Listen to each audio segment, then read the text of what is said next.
जीवन की सरपट दौड़ में हम बीच बीच में तनिक विश्राम लेते हैं और फिर आगे बढ़ चलते हैं। जिस तरह से हम साधारण जीवन की भाग दौड़ में विश्राम लेते हैं, ठीक वैसे ही विश्राम हम भाषा प्रयोग में भी लेते हैं, क्योंकि अपनी भावाभिव्यक्ति को स्पष्ट करने के लिए हम भाषा का धारा प्रवाह एक गति में प्रयोग नहीं कर सकते। हमारे विभिन्न मूड्स, विभिन्न मनस्थितियों को उजागर करने के लिए हमें कहीं कम कहीं अधिक रुकना होता है और ये अपेक्षित ठहराव ही हमारे सुख दुख भरे भाव और हमारे सरल जटिल विचारों को अभिव्यक्त करने में मदद करते हैं। विराम चिन्ह का प्रयोग एक जो व्याकरण का जानकार नहीं है, जो अनपढ़ है, गँवार है, वह भी अपनी बोलचाल की भाषा में कम ठहरकर ज़्यादा ठहरकर उपयोग करता है। अपने गुस्से, अपनी खुशी को जाहिर करने के लिए वो उपयुक्त विराम चिन्ह यानी कि ठहराव का उपयोग करता है। मौखिक भाषा में प्रयुक्त ये ठहराव व्याकरण की भाषा में विराम कहलाते हैं और जब इस वाचिक भाषा को हम लिपिबद्ध करते हैं तो कुछ निश्चित चिन्हों के माध्यम से इन विश्राम स्थलों को चिन्हित करते हैं और यही चिन्ह विराम चिन्ह कहलाए जाते हैं।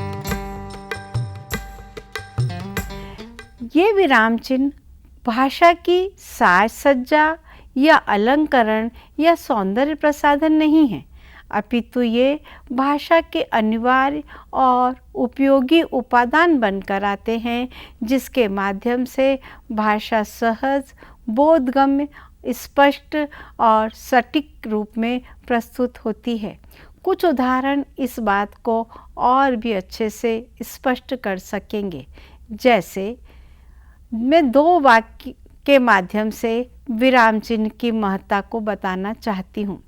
रोको मत जाने दो। दूसरा वाक्य है रोको मत जाने दो। दोनों वाक्यों के शब्द और शब्द क्रम में कोई भी अंतर नहीं है। अंतर है केवल इन दोनों वाक्यों में प्रयुक्त विराम चिन्ह के स्थान का। पहले वाक्य में रोको के बाद अल्प विराम का प्रयोग हुआ है, जो वाक्य में रुकने के भाव को स्पष्ट कर रहा है। दूसरे वाक्य में रोको मत के बाद अल्प विराम का प्रयोग हुआ है, जो जाने देने के भाव को स्पष्ट कर रहा है। इसी प्रकार एक और उदाहरण देखिए। सीता, राम और लक्ष्मण वन को जा रहे हैं। अगर सीता और राम के बीच में और का प्रयोग हम नहीं करेंगे, पर अल्प विराम का प्रयोग करके हम ये बताएंगे कि सीता और राम दो अलग अलग व्यक्ति हैं। अगर हमने सीता राम के बीच अल्प विराम का प्रयोग नहीं किया तो वो एक व्यक्ति का भ्रम उत्पन्न करेगा। तो इस दृष्टि से हम देखते हैं कि विराम चिन्ह भाषा के लिए उपयोगी उपादान है। ये मात्र साज सज्जा की चीज़ नहीं है। इसके माध्यम से भाषा की जो अर्थवत्ता है उसमें इजाफा होता है।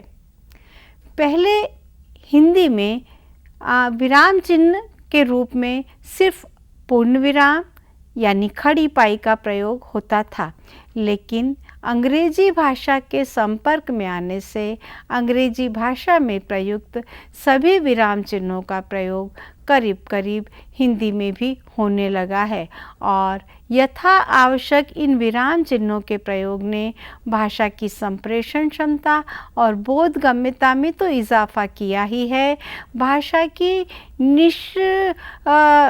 पूर्ण भावाभिव्यक्ति में भी ये विराम चिन्ह मददगार हुए हैं। इनके माध्यम से भाषा की रिचनेस में भी इजाफा हुआ है। यहाँ तक कि प्राइमरी कक्षा के विद्यार्थियों को भी इन विराम चिन्ह के माध्यम से हम आरोह, अवरोह, बलाघात और विस्मय, प्रश्नादि भावों को स्पष्ट करते हुए पाठ वाचन का अभ्यास कराते हैं। तो ये विराम चिन्ह स्पष्ट है कि भाषा की स्पष्टता के लिए अनिवार्य उपादान है। अब हम बात करेंगे कि इन विराम चिन्ह के कितने प्रकार हमें भाषा में दिखाई देते हैं। हिंदी में प्रयुक्त कुछ प्रमुख विराम चिन्ह इस प्रकार से हैं। सबसे प्रमुख और महत्वपूर्ण विराम चिन्ह है पूर्ण विराम। यह खड़ी पाई के रूप में लिखा जाता है। जब हमारा भाव या विचार या अर्थ पूरी तरह से स्पष्ट हो जाता है तब हम इस चिन्ह का प्रयोग करते हैं। यह वाक्य की समाप्ति पर लगता है और वाक्य समाप्त होने पर अंतिम शब्द के 2 या 3 मिलीमीटर की दूरी पर हम इसे खड़ी पाई के रूप में लगाते हैं। जैसे गोपाल एक समझदार लड़का है, पूर्ण विराम। महात्मा गांधी भारत के राष्ट्रपिता है, पूर्ण विराम। कभी कभी लंबे वाक्यों के बाद भी विराम चिन्ह का प्रयोग किया जाता है। जैसे गांधी जी जब दक्षिण अफ्रीका में थे तभी उनकी असली लड़ाई प्रारंभ हो गई थी, पूर्ण विराम। लेकिन कभी कभी बहुत छोटे छोटे वाक्यों के बाद भी हम विराम चिन्ह का प्रयोग करते हैं। जैसे गोरा रंग, पूर्ण विराम। चौड़ा माथा, पूर्ण विराम। पानीदार भरी भरी आंखें, पूर्ण विराम। कानों पर झांकती सफ़ेदी, पूर्ण विराम। अब ये वाक्यांश चूँकि अपने आप में पूर्ण हैं इसलिए इनके बाद विराम चिन्ह लगना तर्कसम्मत है और उचित भी। एक्चुअली जो रेखा चित्र और गद्य काव्य होता है उनमें इस तरह के छोटे छोटे वाक्यांशों के बाद पूर्ण विराम का प्रयोग किया जाता है। नंबर 2 पे जो महत्वपूर्ण विराम चिन्ह है वह है अल्प विराम। हिंदी में इसका प्रयोग सबसे अधिक होता है। जब एक से अधिक समान पदों को हम अभिव्यक्त करते हैं तो उनके बीच हम अल्प विराम का प्रयोग करते हैं। जैसे राम अर्धविराम अल्प विराम, लक्ष्मण अल्प विराम, भरत अल्प विराम और शत्रुघ्न दशरथ के पुत्र हैं। इस अल्प विराम के प्रयोग से ही इन अलग अलग पदों को हम बता सके हैं। अल्प विराम का प्रयोग संयुक्त और मिश्र वाक्यों में भी किया जाता है। जब हम यद्यपि, तथापि, इसलिए, क्योंकि, यदि, तो आदि का प्रयोग करते हैं तो उसके पहले हम अल्प विराम का प्रयोग करते हैं। जैसे कि उसने मेहनत की थी इसलिए वह उत्तीर्ण हो सका। मैं आज कॉलेज नहीं आऊँगा क्योंकि मेरा स्वास्थ्य ठीक नहीं है। अल्प विराम का प्रयोग कई कई स्थितियों में किया जाता है। नंबर 3 पर आता है अर्धविराम। जब हम अल्प विराम से अधिक और पूर्ण विराम से कम ठहरते हैं तो इस विश्राम स्थल को हम अर्धविराम के माध्यम से दर्शाते हैं। इसका प्रयोग प्रायः मिश्र वाक्यों में या लंबे वाक्यों में किया जाता है। जैसे धर्म के मामले में व्यक्ति जिस राह पर चल पड़ता है फिर वह रुककर ठहरता नहीं है, सोचता नहीं है। यहाँ हमने अर्धविराम का प्रयोग करके अपनी बात को स्पष्ट किया है। आज चौथा महत्वपूर्ण विराम चिन्ह है योजक चिन्ह। इसे हम सामासिक चिन्ह भी कहते हैं। इसे द्वंद्व समास में प्रयोग किया जाता है। जैसे दाल भात, माता पिता, दिन रात, आकाश पाताल आदि। 2 क्रियाओं को जब हम साथ में प्रस्तुत करते हैं तब भी इस चिन्ह का प्रयोग होता है। जैसे रोना गाना, हंसना हंसाना, गाना बजाना आदि। एक संज्ञा को जब हम 2 बार प्रस्तुत करते हैं तब भी इस चिन्ह का प्रयोग करते हैं। जैसे नगर नगर, वन वन आदि। इस चिन्ह के प्रयोग द्वारा उच्चारण में स्पष्टता आती है और दूसरा कथन में स्पष्टता आती है।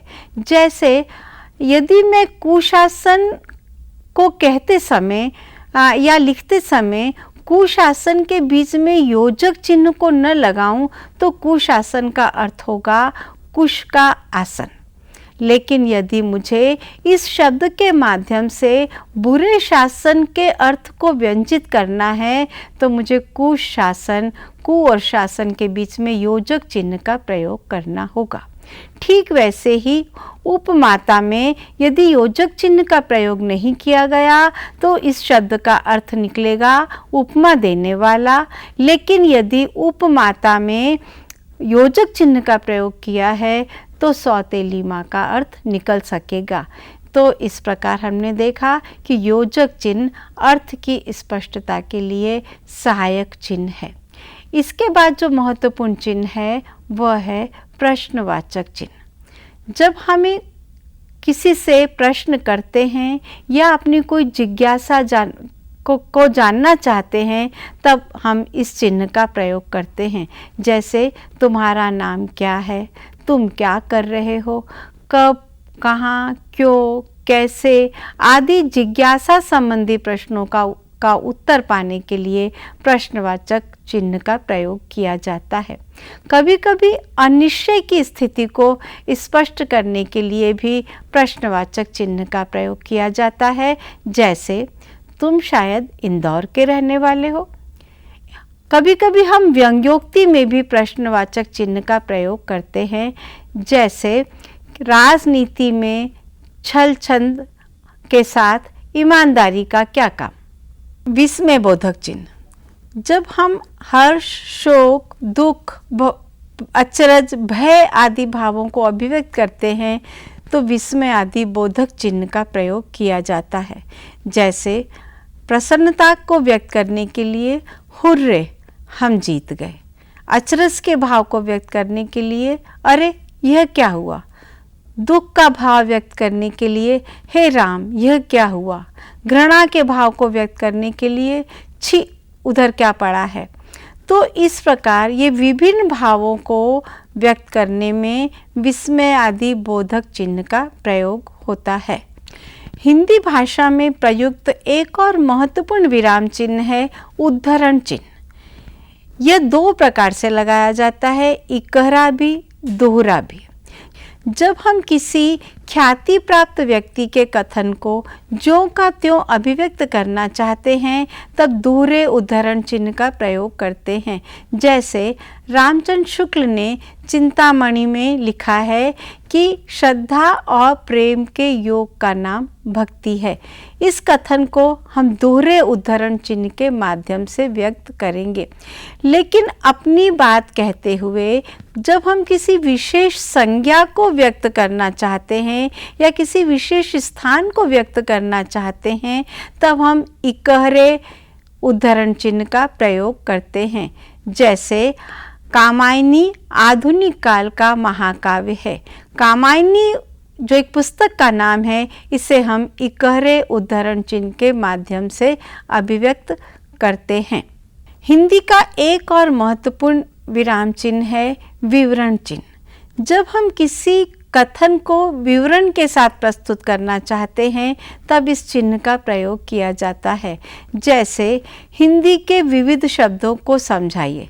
विवरण सूचक चिन्ह प्रस्तुत करके फिर आगे लिखा जाएगा तत्सम, तद्भव, देशज और विदेशी। इसके बाद जो महत्वपूर्ण हिंदी का विराम चिन्ह है वह है निर्देशक चिन्ह। जब हम अपने किसी कथन को स्पष्ट करते हैं तब इस चिन्ह का प्रयोग करते हैं।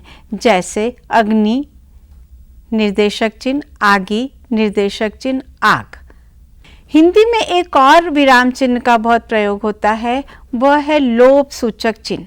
जब हम किसी के कथन को पूरा न कहकर बीच के कुछ हिस्से को छोड़ देना चाहते हैं तो इस लोभ सूचक चिन्ह के माध्यम से हम उस उद्धरण को व्यक्त करते हैं। जैसे बिहारी के एक दोहे को देखिए, कहत नटत रीझत खिजत।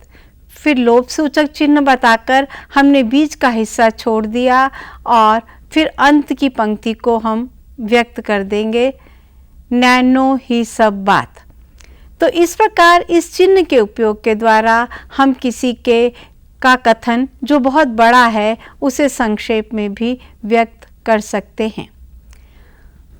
इसके बाद हिंदी का जो एक महत्वपूर्ण चिन्ह है वह है कोष्टक चिन्ह। अंक गणित और बीज गणित में कोष्टक 3 प्रकार के लगाए जाते हैं, छोटा कोष्टक, मंझला कोष्टक और बड़ा कोष्टक। भाषा में प्रयोग करते समय हम छोटे कोष्टक का ही प्रायः प्रयोग करते हैं कि इसके माध्यम से हम किसी बात के विशेष अर्थ को समझाने के लिए इस चिन्ह का प्रयोग कर लेते हैं कि जिसके माध्यम से वाक्य संरचना में कोई गतिरोध उत्पन्न नहीं होता और बात पूरी हो जाती है। हंस पद चिन्ह, जब वाक्य में लिखते या कहते समय कोई चीज छूट जाती है तो उसे इस चिन्ह के माध्यम से व्यक्त किया जाता है। इस चिन्ह का प्रयोग करके छूटी हुई बात को हम ऊपर बता देते हैं। इसके बाद एक और महत्वपूर्ण चिन्ह है, वह है पुनरुक्ति चिन्ह। किसी कथन को जब हमें दोबारा रिपीट करना है तो उस वाक्य या शब्द या वाक्यांश या पद को पुनः न कहकर हम इस चिन्ह के माध्यम से व्यक्त कर देते हैं। जैसे श्री रामचंद्र कृपालु भजुमन। अब इसी टेक को पुनः पुनः हमें कहना है तो हम इस चिन्ह के माध्यम से कह देंगे। पाद टिप्पणी चिन्ह, किसी विवरण के बीच में फुटनोट में हमें कोई बात बतानी है तो हम इस चिन्ह के माध्यम से अभिव्यक्त करके संदर्भ को प्रस्तुत कर देते हैं। तुल्यता सूचक चिन्ह, दो पदों के बीच की समानता को बताने के लिए, कभी अर्थ को स्पष्ट करने के लिए भी हम तुल्यता सूचक चिन्ह का प्रयोग करते हैं। जैसे नभ तुल्यता सूचक चिन्ह लगाकर हम आगे आकाश लिखेंगे या एक आना बराबर 6 पैसे। तो तुल्यता सूचक के माध्यम से हम अपने कथन को और भी अधिक स्पष्ट कर लेते हैं। लाघव चिन्ह, यह चिन्ह संक्षिप्ति के बाद लगाया जाता है। कोई वाक्यांश, कोई पद को जब हम बहुत संक्षेप में प्रस्तुत करते हैं तो इस चिन्ह का प्रयोग करते हैं। जैसे मध्य प्रदेश को हम म प्र के माध्यम से कह लें, विश्वविद्यालय को वी के माध्यम से कह लें, तो यह चिन्ह संक्षिप्ति में प्रयुक्त होता है। एक और जो महत्वपूर्ण चिन्ह का हम प्रयोग करते हैं वह है समाप्ति सूचक चिन्ह। हम किसी कहानी, लेख, प्रश्न आदि की समाप्ति पर इस चिन्ह का प्रयोग किया जाता है। यह चिन्ह कोई निश्चित या तयशुदा नहीं है, कोई भी किसी भी रूप में इसको प्रस्तुत कर लेता है, पर कुछ एक निश्चित हमारे पास इसके स्वरूप हैं जिसके माध्यम से हम अपने कथन की समाप्ति को प्रदर्शित करते हैं। आज के इस पाठ में हमने विराम चिन्ह का स्वरूप, उसका महत्व और उसके विभिन्न प्रकारों के बारे में जानकारी प्राप्त की। विराम चिन्ह के इस जानकारी से हमने ये जाना कि विराम चिन्ह मात्र भाषा की सजावट के लिए उपयोग नहीं किए जाते, भाषा की स्पष्टता के लिए, अर्थ की बोधगम्यता के लिए और पूर्ण भावाभिव्यक्ति के लिए विराम चिन्ह का प्रयोग अति आवश्यक है। निश्चित स्थान पर निश्चित अपेक्षा के अनुसार विराम चिन्ह का प्रयोग भाषा के लिए आवश्यक होता है।